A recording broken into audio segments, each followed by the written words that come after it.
ಎಲ್ಲರಿಗೂ ಸಾಹಿತ್ಯ ಅಕಾಡೆಮಿ ಚಾನಲ್ಗೆ ಸ್ವಾಗತ. ಬಹಳ ದಿನಗಳಿಂದ ಎಲ್ಲರೂ ಕೂಡ ವೇಟ್ ಮಾಡ್ತಾ ಇದ್ದಂತಹ ಕ್ಷಣ ಬಂದಿದೆ. ಯಾರೆಲ್ಲ ಟೀಚರ್ಸ್ ರಿಕ್ರೂಟ್ಮೆಂಟ್ಗೆ ಪ್ರಿಪೇರ್ ಆಗ್ತಾ ಇದ್ರಿ ಅಥವಾ ಸ್ಟಡಿ ಮಾಡ್ತಾ ಇದ್ರಿ, ಇಲ್ಲಿಂದ ನಿಮ್ಮ ಜರ್ನಿ ಶುರುವಾಗತ್ತೆ.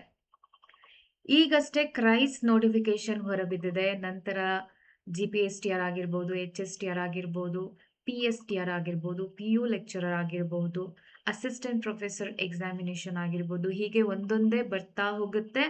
ನೀವು ನಿಮ್ಮ ಸ್ಟಡೀಸನ್ನ ಕಾನ್ಸ್ಟ್ಯಾಂಟ್ ಆಗಿ ಇಟ್ಕೊಂಡು ಕಂಟಿನ್ಯೂಸ್ ಆಗಿ ಸ್ಟಡಿ ಮಾಡ್ತಾ ಇರಬೇಕು. For sure you will get a job. ಹಾಗಾದ್ರೆ ಇಲ್ಲಿ ಕ್ರೈಸ್ಗೆ ಸಂಬಂಧಪಟ್ಟ ಹಾಗೆ ಎಷ್ಟು ಹುದ್ದೆಗಳನ್ನ ಕರೆದಿದ್ದಾರೆ, ಅಪ್ಲಿಕೇಶನ್ ದಿನಾಂಕ ಏನಾಗಿರುತ್ತೆ, ಎಲ್ಲಿಂದ ಶುರುವಾಗುತ್ತೆ, ಎಲ್ಲಿಗೆ ಕೊನೆಗೊಳ್ಳುತ್ತೆ, ಹಾಗೆ ಇದರ ಕ್ವಾಲಿಫಿಕೇಶನ್ ಏನಾಗಿರುತ್ತೆ, ಎಷ್ಟು ಪೇಪರ್ಸ್ ಇರುತ್ತೆ, ಆ ಪೇಪರ್ಸ್ಗಳಲ್ಲಿ ಏನೆಲ್ಲ ವಿಷಯಗಳಿರುತ್ತೆ, ಇದೆಲ್ಲವನ್ನ ಈಗ ನೋಡ್ತಾ ಹೋಗೋಣ. ಹಾಗೆ ಹೆಚ್ಚಿನ ಮಾಹಿತಿಗಾಗಿ ಇಂಗ್ಲಿಷ್ ಸಬ್ಜೆಕ್ಟಿಗೆ ಸಂಬಂಧಪಟ್ಟಂತಹ ಕ್ಲಾಸ್ಗಳಿಗಾಗಿ ಸಾಹಿತ್ಯ ಅಕಾಡೆಮಿ ಚಾನೆಲ್ ಅನ್ನ ಸಬ್ಸ್ಕ್ರೈಬ್ ಮಾಡ್ಕೊಳ್ಳಿ. ಅಂಡ್ ನಿಮಗೆ ಗ್ರಾಮರ್ ಅಥವಾ ಲಿಟ್ರೇಚರ್ಗೆ ಸಂಬಂಧಪಟ್ಟಂತಹ ಫ್ರೀ ಕ್ಲಾಸಸ್ ಈ ಚಾನಲ್ ಅಲ್ಲಿ ಸಿಗುತ್ತೆ. ಹಾಗಾದ್ರೆ ಬನ್ನಿ ನೋಡೋಣ. ಸೊ ಕ್ರೈಸ್ ಅಲ್ಲಿ ನಿಮಗೆ 1087 ಪೋಸ್ಟ್ಗಳನ್ನ ಕರೆಯಲಾಗಿದೆ. ಅಪ್ಲಿಕೇಶನ್ ಡೇಟ್ ಬಂದು ಜುಲೈ 15 ಶುರುವಾಗತ್ತೆ, ಆಗಸ್ಟ್ 13ಗೆ ಎಂಡ್ ಆಗತ್ತೆ. ಅಂಡ್ ನಿಮ್ಮ ಪೇಮೆಂಟ್ ಅನ್ನ ಒಂದು ದಿನ ಮುಂದೆ ಅಂದ್ರೆ 14th ಆಗಸ್ಟ್ಗೆ ಕೊನೆ ಮಾಡಬೇಕಾಗಿರುತ್ತೆ. ಕ್ವಾಲಿಫಿಕೇಶನ್ ಬಂದು ನಿಮ್ಮ ಒಂದು ಡಿಗ್ರಿ UG ಅಥವಾ PG ನಲ್ಲಿ ಆಪ್ಷನಲ್, ನೀವು ಯಾವ ಸಬ್ಜೆಕ್ಟ್ ಅನ್ನ ಬರೆಯೋಕೆ ಹೋಗ್ತಾ ಇದ್ದೀರಾ ಆ ಸಬ್ಜೆಕ್ಟ್ ಅನ್ನ ಒಂದು ಆಪ್ಷನಲ್ ಸಬ್ಜೆಕ್ಟ್ ಆಗಿ ಹೊಂದಿರಬೇಕು. ಅದರ ಜೊತೆಗೆ ಟೆಟ್ ಅಥವಾ CTET ಕಂಪಲ್ಸರಿ ಆಗಿರುತ್ತೆ. ಇದು GPSTR ಹುದ್ದೆ ಆಗಿರೋದ್ರಿಂದ ಪೇಪರ್ 2 ಅನ್ನ, ಟೆಟ್ ಅಥವಾ CTET ಅಲ್ಲಿ ಪೇಪರ್ 2 ಅನ್ನ ನೀವು ಕ್ವಾಲಿಫೈ ಮಾಡ್ಕೊಂಡಿರ್ಬೇಕು. ಅಂಡ್ ಕ್ರೈಸ್ ಎಕ್ಸಾಮಿನೇಷನ್ ಅಂತ ಬಂದಾಗ ಪೇಪರ್ 1 ಅಲ್ಲಿ ಜನರಲ್ ಪೇಪರ್ ಇರುತ್ತೆ, GKಗೆ ಸಂಬಂಧಪಟ್ಟಂತಹ ಕ್ವೆಶನ್ಸ್ ಇರುತ್ತೆ. ಪೇಪರ್ 2 ಅಂತ ಬಂದಾಗ ನಿಮ್ಮ optional subject, for example Kannada ಅಂತ ಹೇಳಿದ್ರೆ ಕನ್ನಡ ಆಪ್ಷನಲ್ ನೀವು ಅಲ್ಲಿ ನೋಡ್ತೀರಾ. ಅಂಡ್ ಇಂಗ್ಲಿಷ್ ಅಂತ ಬಂದಾಗ ಇಂಗ್ಲಿಷ್ ಆಗಿರುತ್ತೆ. ಕಂಪ್ಯೂಟರ್ ಅಂತ ಬಂದಾಗ ಕಂಪ್ಯೂಟರ್ ಪರ್ಟಿಕ್ಯುಲರ್ ಪೇಪರ್ ಆಗಿರುತ್ತೆ. ಎರಡೂ ವಿಷಯಗಳು, ಎರಡೂ ಪೇಪರ್ಗಳು ಬಂದು ನಿಮಗೆ MCQ ನಲ್ಲಿ ಇರುತ್ತೆ. 2 hours ಡ್ಯೂರೇಷನ್ ಇರುತ್ತೆ. ಅಂಡ್ ಇಂಪಾರ್ಟೆಂಟ್ ಆಗಿ ನೀವು ನೋಡ್ಬೇಕಾಗಿರೋ ವಿಷಯ, ನೆಗೆಟಿವ್ ಮಾರ್ಕಿಂಗ್ ಇರುತ್ತೆ. ಹಾಗಾಗಿ ನಿಮ್ಮ ಓದು ತರವಾಗಿರಬೇಕು ಅಂಡ್ ನಿಮ್ಮ ಆನ್ಸರ್ ನಿರ್ದಿಷ್ಟವಾಗಿರಬೇಕು. ಗೊತ್ತಿಲ್ಲ ಅಂತ ಹೇಳಿದ್ರೆ ನಾವು ಆನ್ಸರ್ ಮಾಡಬಾರ್ದು, ಮಾಡ್ತು ಅಂತ ಹೇಳಿದ್ರೆ ನಾವು ಆನ್ಸರ್, ತಪ್ಪಾದ ಪ್ರತಿಯೊಂದು ಆನ್ಸರಿಗೂ ಕೂಡ ಮೈನಸ್ ಆಗ್ತಾ ಹೋಗ್ತಾ ಇರುತ್ತೆ ನಿಮ್ಮ ಮಾರ್ಕ್. ಹಾಗಾಗಿ ನೋಟಿಫಿಕೇಶನ್ ಅಲ್ಲಿ ಏನೇನಿದೆ, ಎಷ್ಟೆಷ್ಟು ಪೋಸ್ಟ್ ಇದೆ, ಎಲ್ಲಿದೆ, ಈಗ ಎಲ್ಲ ಇನ್ ಡೀಟೇಲ್ ಆಗಿ ತಿಳ್ಕೊಳ್ಳೋಣ. ಈಗ ನಾನಿಲ್ಲಿ ತೋರಿಸ್ತಾ ಇರುವಂತಹ ನೋಟಿಫಿಕೇಶನ್ ಬಂದು 10/7/2026ರಲ್ಲಿ ಪಬ್ಲಿಷ್ ಆಗಿರುವಂತದ್ದು. ಎಲ್ಲ ರೀತಿಯಾದಂತಹ ವಸತಿ ಶಾಲೆಗಳಲ್ಲಿ, ಒಂದು ಮೊರಾರ್ಜಿ ಆಗಿರಬಹುದು, ಕಿತ್ತೂರು ರಾಣಿ ಚೆನ್ನಮ್ಮ ಆಗಿರಬಹುದು, ಅಟಲ್ ಬಿಹಾರಿ ವಾಜಪೇಯಿ ಆಗಿರಬಹುದು, ಅಂಡ್ ಶ್ರೀಮತಿ ಇಂದಿರಾ ಗಾಂಧಿ, ಡಾಕ್ಟರ್ ಅಂಬೇಡ್ಕರ್, ಎಲ್ಲ ರೀತಿಯಾದಂತಹ ವಸತಿ ಶಾಲೆಗಳಿಗೆ ಸಂಬಂಧಪಟ್ಟಂತಹ ರಿಕ್ರೂಟ್ಮೆಂಟ್ ಆಗಿರುತ್ತೆ.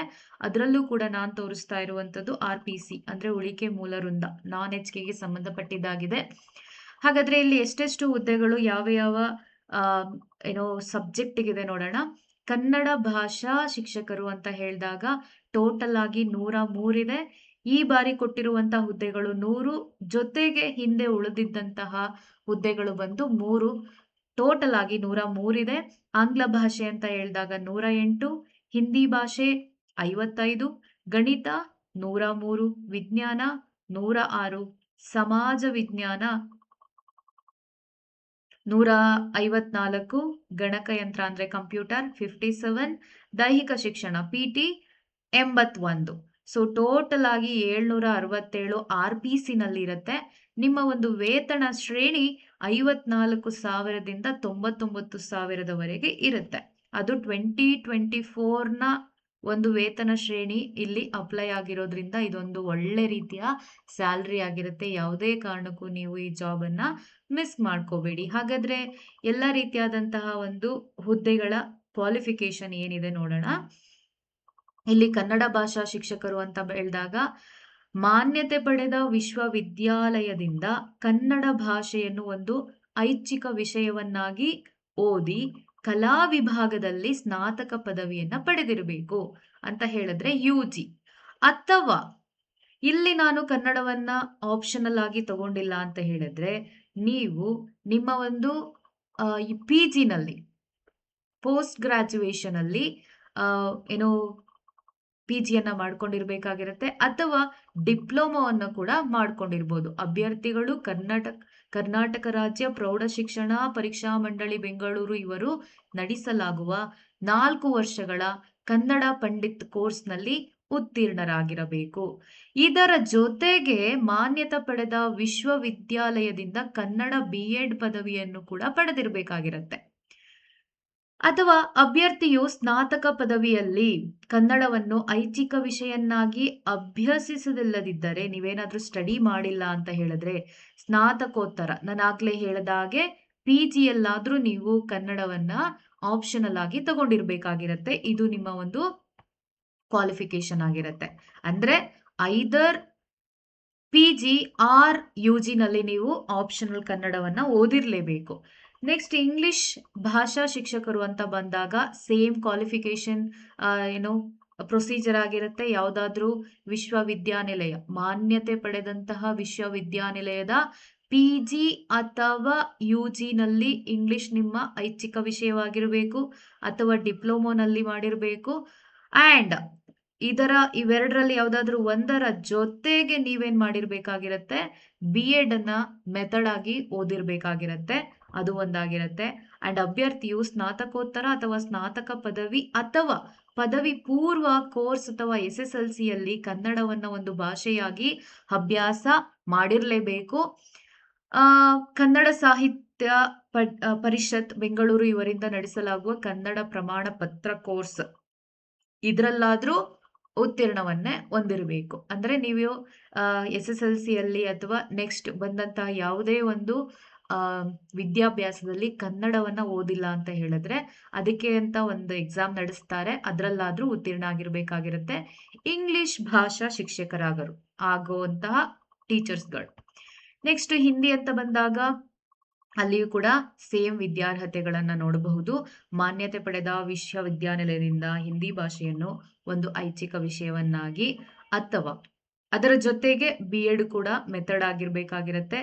ಪದವಿಯಲ್ಲಿ ಹಿಂದಿ ಭಾಷೆಯನ್ನು ಐಚ್ಛಿಕ ವಿಷಯವನ್ನಾಗಿ ಅಧ್ಯಯನ ಮಾಡದಿರುವ ಈ ಕೆಳಗಿನ ಷರತ್ತುಗಳನ್ನು ಪೂರೈಸಬೇಕು ಅಂತ ಹೇಳಿದ್ರೆ, ಹಿಂದಿ ಭಾಷೆಯಲ್ಲಿ ಸ್ನಾತಕೋತ್ತರ ಅಂದ್ರೆ PG ಮತ್ತು ಹಿಂದಿ ಭಾಷಾ ಶಿಕ್ಷಕರನ್ನಾಗಿ ಪರಿಗಣಿಸಲು ಮಾನ್ಯತೆ ಪಡೆದ ವಿಶ್ವವಿದ್ಯಾಲಯದಿಂದ ಪದವಿಯಲ್ಲಿ ಹಿಂದಿ ವಿಷಯವನ್ನ ಪ್ರಮುಖ ವಿಷಯವನ್ನಾಗಿ ಮಾಡಿಕೊಂಡಿರಬೇಕು. ಮತ್ತು BEd ಬ್ಯಾಚುಲರ್ ಆಫ್ ಎಜುಕೇಶನ್ ಕೂಡ ಹಿಂದಿ ಬೋಧನಾ ಅಂದ್ರೆ ಮೆಥಡ್ ಅನ್ನ ನೀವು ಮಾಡಿರ್ಬೇಕಾಗಿರುತ್ತೆ. ಅಂಡ್ ಅಭ್ಯರ್ಥಿಯು ಸ್ನಾತಕೋತ್ತರ ಅಥವಾ ಪದವಿ ಅಥವಾ ಪದವಿ ಪೂರ್ವ ಕೋರ್ಸ್ಗಳಲ್ಲಿ ಏನಾದ್ರೂ ಕನ್ನಡ ವಿಷಯವನ್ನ ತಗೊಂಡಿಲ್ಲ ಅಂತ ಹೇಳಿದ್ರೆ ಅಟ್ಲೀಸ್ಟ್ ಪರೀಕ್ಷಾ ಮಂಡಳಿ ಕಂಡಕ್ಟ್ ಮಾಡುವಂತಹ ಭಾಷಾ ಒಂದು ಪರೀಕ್ಷೆಯಲ್ಲಿ ನೀವು ಉತ್ತೀರ್ಣತೆಯನ್ನ ಪಡ್ಕೊಂಡಿರ್ಬೇಕು. ಗಣಿತ ಶಿಕ್ಷಕರು ಅಂತ ಹೇಳಿದಾಗ ಗಣಿತ ಮತ್ತು ಭೌತಶಾಸ್ತ್ರ ಕಡ್ಡಾಯ ವಿಷಯದೊಂದಿಗೆ ವಿಜ್ಞಾನ ವಿಷಯದಲ್ಲಿ ಸ್ನಾತಕ ಪದವಿಯನ್ನ ಪಡೆದಿರಬೇಕು. ಮತ್ತು ಇದರೊಂದಿಗೆ ಈ ಕೆಳಕಂಡ ಯಾವುದೇ ಒಂದನ್ನು ಐಚ್ಛಿಕ ವಿಷಯವನ್ನಾಗಿ ಅಭ್ಯಾಸ ಮಾಡಿರಬೇಕು. ಅಂದರೆ ರಸಾಯನಶಾಸ್ತ್ರ. ಮತ್ತು BEd ಮೆಥಡ್ ಅಲ್ಲಿ ನೀವು ಯಾವುದಾದ್ರೂ ವಿಶ್ವವಿದ್ಯಾನಿಲಯದಿಂದ ಮಾನ್ಯತೆ ಪಡೆದಂತಹ ಒಂದು ಕಾಲೇಜಿಂದ ವಿಜ್ಞಾನವನ್ನ ಮೆಥಡ್ ಆಗಿ ಓದಿರಬೇಕು. ಕನ್ನಡ ಭಾಷೆ ಕಂಪಲ್ಸರಿ ಆಗಿರುತ್ತೆ. ಅದರಲ್ಲಿ ಆ ಎಕ್ಸಾಮ್ ಅಲ್ಲಿ ನೀವು ಪಾಸ್ ಆಗಿರ್ಬೇಕು ಅಥವಾ ನೀವು ಓದಿರ್ಬೇಕಾಗಿರುತ್ತೆ. ಅಂಡ್ ವಿಜ್ಞಾನ ಶಿಕ್ಷಕರು ಅಂತ ಹೇಳಿದಾಗ ಇದು ಬಂದು ಗಣಿತ, ಇಲ್ಲಿ ಬಂದು ವಿಜ್ಞಾನ. ಸೊ ಇಲ್ಲಿ ನೀವು ರಸಾಯನಶಾಸ್ತ್ರ ವಿಷಯದೊಂದಿಗೆ ಇಲ್ಲಿ ಅಂದ್ರೆ ಬಾಟನಿ ಅಥವಾ ಜುವಾಲಜಿಯನ್ನ ವಿಜ್ಞಾನದಲ್ಲಿ ಸ್ನಾತಕ ಪದವಿಯನ್ನ ಪಡೆದಿರಬೇಕು ಅಂದ್ರೆ UG. ಅದ್ರ ಜೊತೆಗೆ ವಿಜ್ಞಾನ ವಿಷಯದಲ್ಲಿ ಮೆಥಡ್ ಅನ್ನ ಆಯ್ಕೆ ಮಾಡಿಕೊಂಡು BEd ಅನ್ನ ಮಾಡಿರಬೇಕು. ಅಂಡ್ ಕನ್ನಡ ವಿಷಯದಲ್ಲಿ ತೇರ್ಗಡೆಯನ್ನ ಹೊಂದಿರಬೇಕು. ಸಮಾಜ ವಿಜ್ಞಾನ ಶಿಕ್ಷಕರು ಅಂತ ಬಂದಾಗ ಐಚ್ಛಿಕ ವಿಷಯಗಳನ್ನಾಗಿ ಕಲಾ ವಿಭಾಗದಲ್ಲಿ ಸ್ನಾತಕ ಪದವಿಯಲ್ಲಿ ಇತಿಹಾಸ, ಅರ್ಥಶಾಸ್ತ್ರ, ರಾಜ್ಯಶಾಸ್ತ್ರ, ಸಮಾಜಶಾಸ್ತ್ರ, ಭೂಗೋಳಶಾಸ್ತ್ರ ಈ ಒಂದು ಸಬ್ಜೆಕ್ಟ್ಸ್ಗಳನ್ನ ಓದಿರ್ಬೇಕಾಗಿರತ್ತೆ. ಅಂಡ್ ಕಲಾ ವಿಭಾಗದಲ್ಲಿ B.Ed ಅನ್ನ ಮಾಡಿರ್ಬೇಕು. ಅಂಡ್ ಕನ್ನಡ ಸಬ್ಜೆಕ್ಟ್ ಅನ್ನ ತೇರ್ಗಡೆ ಹೊಂದಿರಬೇಕು. ಇಲ್ಲಿ ವಿಶೇಷವಾದ ಸೂಚನೆ ಏನಪ್ಪಾ ಅಂತ ಹೇಳಿದ್ರೆ, ನೀವು ಸೋಷಿಯಲ್ ಸೈನ್ಸ್ ಟೀಚರ್ ಆಗೋದಕ್ಕೆ ಇಂಗ್ಲಿಷ್ ಮಾಧ್ಯಮದಲ್ಲಿ ನಿಮ್ಮ ಒಂದು ಪದವಿ ಪೂರ್ವ ಕೋರ್ಸ್ ಅಥವಾ ಇಲ್ಲಿದೆ, ವಿಜ್ಞಾನ ಶಿಕ್ಷಕರು ಹುದ್ದೆಗೆ ಅರ್ಜಿ ಸಲ್ಲಿಸುವ ಅಭ್ಯರ್ಥಿಗಳು ಪದವಿಯನ್ನು ಆಂಗ್ಲ ಮಾಧ್ಯಮದಲ್ಲಿ ವ್ಯಾಸಂಗ ಮಾಡಿರಬೇಕು. ಪದವಿಯನ್ನು ಆಂಗ್ಲ ಮಾಧ್ಯಮದಲ್ಲಿ ವ್ಯಾಸಂಗ ಮಾಡಿರುವ ಬಗ್ಗೆ ಸಂಬಂಧಪಟ್ಟ ವಿಶ್ವವಿದ್ಯಾಲಯದ ರಿಜಿಸ್ಟ್ರಾರ್ ಅವರಿಂದ ಅಥವಾ ಸಂಬಂಧಿತ ಕಾಲೇಜಿನ ಪ್ರಾಂಶುಪಾಲರಿಂದ ದೃಢೀಕೃತ ಪ್ರತಿಯನ್ನು ಪಡೆದುಕೊಂಡು ಆ ಮೂಲಕ ದಾಖಲಾತಿ ಪರಿಶೀಲನೆ ಸಮಯದಲ್ಲಿ, ಅಂದ್ರೆ ನೀವು ಯಾವುದೇ ರೀತಿಯಾದಂತಹ ಡಾಕ್ಯುಮೆಂಟ್ಸ್ ಅನ್ನ ತಗೊಂಡ್ರೂ ಕೂಡ ನೀವು ಅಪ್ಲಿಕೇಶನ್ ಅನ್ನ ಹಾಕುವ ಸಂದರ್ಭಕ್ಕಿಂತ ಮೊದಲೇ ತಗೊಂಡಿರಿ, ಆ ಡೇಟ್ನ ಒಳಗೆ ಇರಬೇಕಾಗಿರತ್ತೆ. ಓಕೆ, ಸೊ ಹಾಗಾದ್ರೆ ನೀವು ಇಂಗ್ಲಿಷ್ ಮೀಡಿಯಂ ಅಲ್ಲಿ ಮಾಡಿರ್ಬೇಕಾಗಿರತ್ತೆ. ಎಲ್ಲಾ ಶಾಲೆಗಳನ್ನ ಇಂಗ್ಲಿಷ್ ಮೀಡಿಯಂ ಆಗಿ ಕನ್ವರ್ಟ್ ಮಾಡಿರೋದ್ರಿಂದ ನೀವು ಇಂಗ್ಲಿಷ್ ಮೆಥಡ್ ಅಲ್ಲಿ ಅಂಡ್ ಇಂಗ್ಲಿಷ್ ಮೀಡಿಯಂ ಅಲ್ಲಿ ಟೀಚ್ ಮಾಡಬೇಕಾಗಿರತ್ತೆ. ಹಾಗಾಗಿ ನೆಕ್ಸ್ಟ್ ಕಂಪ್ಯೂಟರ್ ಅಂತ ಹೇಳಿದಾಗ ಇಲ್ಲಿ ಗಣಕ ವಿಜ್ಞಾನ, ಮಾಹಿತಿ ವಿಜ್ಞಾನ ಅಥವಾ bachelor of computer application BCA ಅಥವಾ ಗಣಕ ವಿಜ್ಞಾನದೊಂದಿಗೆ BSc ಅಥವಾ ಅದಕ್ಕೆ ತತ್ಸಮಾನವಾದ ವಿದ್ಯಾರ್ಹತೆಯನ್ನ ಹೊಂದಿರಬೇಕು. ಅಂದ್ರೆ ಇಲ್ಲಿ ನೀವು ಪದವಿಲಾದ್ರೂ ತಗೊಂಡಿರಬಹುದು ಅಥವಾ ಸ್ನಾತಕ ಪದವಿನಲ್ಲಾದ್ರೂ ತಗೊಂಡಿರಬಹುದು, UG ಅಥವಾ PG. ಓಕೆ, ಅಂಡ್ ಇಲ್ಲಿ ಕನ್ನಡ ಕೂಡ ಇಲ್ಲಿ ಕಂಪಲ್ಸರಿ, ಎಲ್ಲಾ ಸಬ್ಜೆಕ್ಟ್ಗಳಲ್ಲೂ ಕೂಡ ಕನ್ನಡ ಕಂಪಲ್ಸರಿ ಇದೆ. ನೆಕ್ಸ್ಟ್ ದೈಹಿಕ ಅಂದ್ರೆ PT ಶಿಕ್ಷಕರು ಅಂತ ಹೇಳಿದಾಗ ಮಾನ್ಯತೆ ಪಡೆದ ವಿಶ್ವವಿದ್ಯಾನಿಲಯದಿಂದ ಸ್ನಾತಕ ಪದವಿ ಮತ್ತು B.Ed ಎರಡರಲ್ಲೂ ಕೂಡ ದೈಹಿಕ ಶಿಕ್ಷಣವನ್ನ ಆಯ್ಕೆ ಮಾಡ್ಕೊಂಡಿರ್ಬೇಕಾಗಿರತ್ತೆ. ಕನ್ನಡ ಆಸ್ ಯೂಶುವಲ್ ಇರುತ್ತೆ. ಹೆಚ್ಚುವರಿ ಅರ್ಹತೆಗಳು ಅಂತ ಹೇಳಿದಾಗ ಭಾಷಾ ಶಿಕ್ಷಕರಾಗಲು TET ಅಥವಾ CTET ಇವುಗಳಲ್ಲಿ ನೀವೇನ್ ಮಾಡ್ಬೇಕಾಗಿರತ್ತೆ, ಪೇಪರ್ 2 ಅಂದ್ರೆ ಪತ್ರಿಕೆ 2 ಅದರಲ್ಲಿ ಉತ್ತೀರ್ಣರಾಗಿರಬೇಕು. ಕೇಂದ್ರೀಯ ಮಾಧ್ಯಮಿಕ ಶಿಕ್ಷಣ ಮಂಡಳಿ ನಡೆಸುವ ಕೇಂದ್ರ ಶಿಕ್ಷಕರ ಅರ್ಹತಾ ಪರೀಕ್ಷೆ ಅಂತ ಹೇಳಿದ್ರೆ CTET ನಲ್ಲಿ ಉತ್ತೀರ್ಣರಾಗಿರ್ಬೇಕಾಗಿರತ್ತೆ. ಅಂಡ್ ಮೇಲೆ ನಮೂದಿಸಿದಂತೆ ವಿದ್ಯಾರ್ಹತೆಯನ್ನು ಹೊಂದದೇ ಇರುವ ಅಭ್ಯರ್ಥಿಗಳು ನೇಮಕಾತಿ ಪ್ರಕ್ರಿಯೆಯಲ್ಲಿ ಭಾಗವಹಿಸಿದ್ದರೆ ನಂತರ ಪ್ರಾಧಿಕಾರಕ್ಕೆ ಅಥವಾ ನೇಮಕಾತಿ ಸಮಿತಿಗೆ ವಿದ್ಯಾರ್ಹತೆ ಹೊಂದಿರುವುದಿಲ್ಲವೆಂದು ಪತ್ತೆಯಾದಲ್ಲಿ ಅಂತಹ ಅಭ್ಯರ್ಥಿಗಳ ಅಭ್ಯರ್ಥಿತನವನ್ನು ಯಾವುದೇ ಹಂತದಲ್ಲಾದರೂ ಯಾವುದೇ ಮುನ್ಸೂಚನೆ ನೀಡದೆ ರದ್ದುಪಡಿಸಬಹುದು. ಹಾಗಾಗಿ ನೀವು ಕೊಡುವ ಎಲ್ಲ ಮಾಹಿತಿಯ ಖಚಿತತೆಯನ್ನ ನಿರ್ದಿಷ್ಟವಾಗಿ ಕೊಡಬೇಕಾಗಿರತ್ತೆ, ಖಚಿತಪಡಿಸ್ಕೊಂಡು.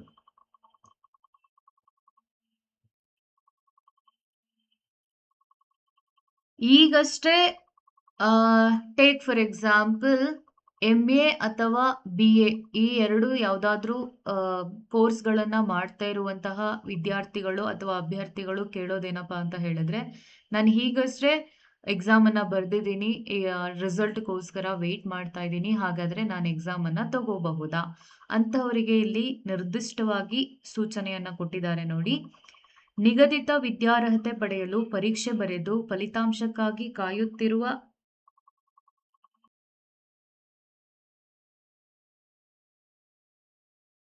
ಅರ್ಜಿ ಸಲ್ಲಿಸಲು ಅರ್ಹರಾಗಿರುವುದಿಲ್ಲ. ಪರೀಕ್ಷೆ ಬರೆದು ಫಲಿತಾಂಶಕ್ಕಾಗಿ ಕಾಯುತ್ತಿರುವ ಅಭ್ಯರ್ಥಿಗಳು ಅರ್ಜಿ ಸಲ್ಲಿಸಲು ಅರ್ಹರಾಗಿರುವುದಿಲ್ಲ. ಮೇಲಿನ ವಿದ್ಯಾರ್ಹತೆಯನ್ನು ಹೊರತುಪಡಿಸಿ ಬೇರೆ ಯಾವ ವಿದ್ಯಾರ್ಹತೆಯನ್ನೂ ಪರಿಗಣಿಸಲಾಗುವುದಿಲ್ಲ. ಅಂದ್ರೆ ಆಲ್ಟರ್ನೇಟಿವ್ ಯಾವುದೂ ಇರೋದಿಲ್ಲ. ಅರ್ಜಿ ಸಲ್ಲಿಸಲು ಕೊನೆಯ ದಿನಾಂಕದೊಳಗೆ ಎಲ್ಲ ಅಭ್ಯರ್ಥಿಗಳು ಪದವಿ ಅಥವಾ ತತ್ಸಮಾನ ಪರೀಕ್ಷೆಯ ಅಂಕಪಟ್ಟಿಯನ್ನು ಹೊಂದಿರಬೇಕು ಅಂತ ಹೇಳಿದ್ರೆ, ನೀವು ರಿಸಲ್ಟ್ಗೋಸ್ಕರ ಏನಾದ್ರೂ ವೇಟ್ ಮಾಡ್ತಾ ಇದ್ರೆ ಅದನ್ನ ಪರಿಗಣಿಸಲಾಗುವುದಿಲ್ಲ ಅಂತ ಅವರು ನಿರ್ದಿಷ್ಟವಾಗಿ ಕ್ಲಿಯರ್ ಆಗಿ ಹೇಳ್ತಾ ಇದ್ದಾರೆ. ಅಂಡ್ ಮೇಲ್ಕಂಡ ಹುದ್ದೆಗೆ ನಿಗದಿಪಡಿಸಿರುವ ವಿದ್ಯಾರ್ಹತೆ ಹೊರತುಪಡಿಸಿ ಇತರ ವಿದ್ಯಾರ್ಹತೆಯನ್ನು ಅರ್ಜಿ ಸಲ್ಲಿಸಿ ಮುಂದಿನ ಪ್ರಕ್ರಿಯೆಯಲ್ಲಿ ಅನರ್ಹಗೊಂಡಲ್ಲಿ ಕರ್ನಾಟಕ ಪರೀಕ್ಷಾ ಪ್ರಾಧಿಕಾರವು ಜವಾಬ್ದಾರಿಯಾಗಿರುವುದಿಲ್ಲ. ಹಾಗಾಗಿ ನೀವೇನೇ ತಪ್ಪು ಮಾಹಿತಿಯನ್ನ ಕೊಟ್ಟರೂ ಕೂಡ ತುಂಬಾ ಕೇರ್ಫುಲ್ ಆಗಿ ಅದನ್ನ ಏನೋ ಸರಿಯಾಗಿ ಕೊಡೋ ಒಂದು ಜವಾಬ್ದಾರಿ ನಿಮ್ಮದಾಗಿರುತ್ತೆ.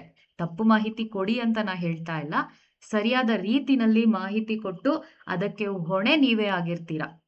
ವಯೋಮಿತಿ ಅಂತ ಹೇಳಿದಾಗ ಸಾಮಾನ್ಯ ವರ್ಗದಲ್ಲಿ ಅಭ್ಯರ್ಥಿಗಳಿಗೆ 45 ವರ್ಷದವರೆಗೆ ಇರುತ್ತೆ.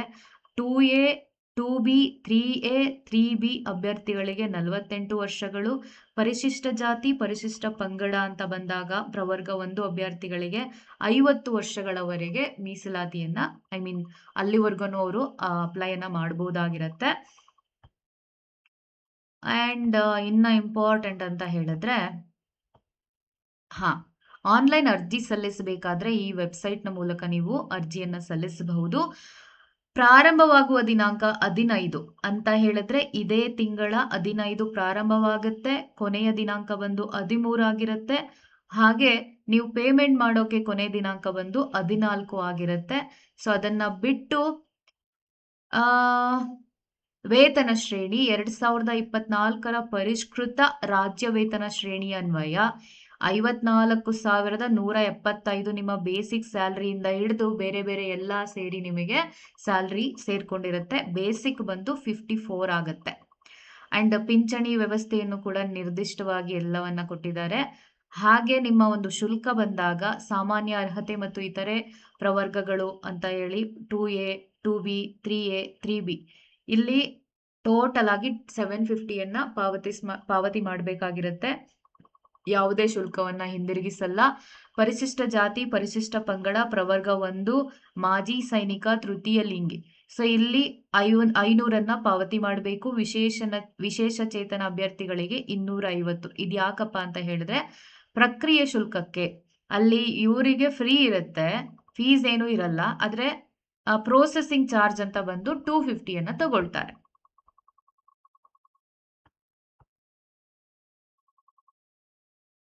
ನೀವೇನಾದ್ರೂ ಒಂದು ವಿಷಯಕ್ಕಿಂತ ಹೆಚ್ಚಿನ ವಿಷಯಗಳಿಗೆ ಅಪ್ಲಿಕೇಶನ್ ಅನ್ನ ಹಾಕ್ತಾ ಇದ್ದೀರಾ ಅಂತ ಹೇಳಿದ್ರೆ, ನಾನೀಗಾಗಲೇ 750 ಅಥವಾ 500 ಅಥವಾ 250 ಪೇ ಮಾಡಿದ್ದೀನಿ ಅಂತ ಹೇಳಿದ್ರೆ, ಹೆಚ್ಚುವರಿ ಇನ್ನೊಂದು ಸಬ್ಜೆಕ್ಟಿಗೆ ಅಪ್ಲೈ ಮಾಡಿದ್ರೆ ನೀವು ಅದಕ್ಕೆ 100 ರೂಪಾಯಿಗಳನ್ನ ಪಾವತಿ ಮಾಡಿದ್ರೆ ಸಾಕು.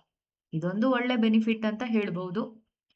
ಹಾಗೆ ನಿಮ್ಮ ಸ್ಪರ್ಧಾತ್ಮಕ ಪರೀಕ್ಷೆ ವಿಧಾನ ಅಂತ ಹೇಳಿದ್ರೆ ಆಫ್ಲೈನ್ OMR ಮಾದರಿನಲ್ಲಿ ಇರುತ್ತೆ.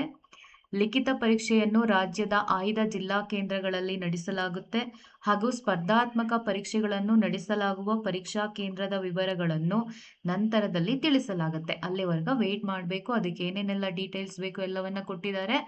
ಅಂಡ್ ಕನ್ನಡ ಭಾಷಾ ಪರೀಕ್ಷೆ ಅಂತ ಬಂದಾಗ ಅಭ್ಯರ್ಥಿಯು ಕರ್ನಾಟಕ ಪ್ರೌಢ ಶಿಕ್ಷಣ ಪರೀಕ್ಷಾ ಮಂಡಳಿಯು ನಡೆಸುವ SSLC ಪರೀಕ್ಷೆಯಲ್ಲಿ ಅಥವಾ ರಾಜ್ಯ ಸರ್ಕಾರವು ಅದಕ್ಕೆ ತತ್ಸಮಾನವೆಂದು ಘೋಷಿಸಿದ ಯಾವುದೇ ಪರೀಕ್ಷೆಯಲ್ಲಿ ಈ ಒಂದು ಪರೀಕ್ಷೆಯಲ್ಲಿ ಒಟ್ಟಾರೆಯಾಗಿ ಕನ್ನಡ ಮಾಧ್ಯಮದಲ್ಲಿ ಅಧ್ಯಯನ ಮಾಡಿದೀವಿ ಅಂತ ಹೇಳೋಕೆ ಯಾವುದೂ ನಾವು ಉತ್ತೀರ್ಣ ಆಗಿಲ್ಲ ಅಂತ ಹೇಳಿದ್ರೆ ಅದಕ್ಕೊಂದು ಪರೀಕ್ಷೆ ಇರುತ್ತೆ, ಅದನ್ನ ಕ್ಲಿಯರ್ ಮಾಡ್ಕೋಬೇಕಾಗಿರುತ್ತೆ.